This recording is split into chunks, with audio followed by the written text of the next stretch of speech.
Modern day life can leave us all feeling a little bit overwhelmed. We have loads of decisions to make and not enough time to make them in. And that fear of making the wrong decision can lead to paralysis. So here are a few tips to help you clear your head and think more effectively. Step 1, write down every decision you have to make, from small all the way through to large.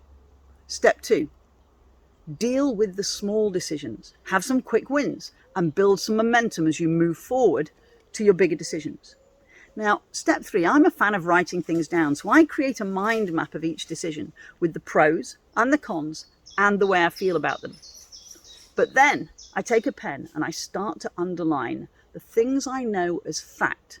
You see, one of the issues with making a decision that stops us making that decision are the what might happen and the could possibly be's. We have to accept the fact that sometimes we will make a decision and circumstances will change, but beating ourselves up over a decision that was a good one when we made it is just wasting time and energy. And in the grand scheme of things, if we make decisions based on the good information we have at that moment, they'll turn out right more often than not.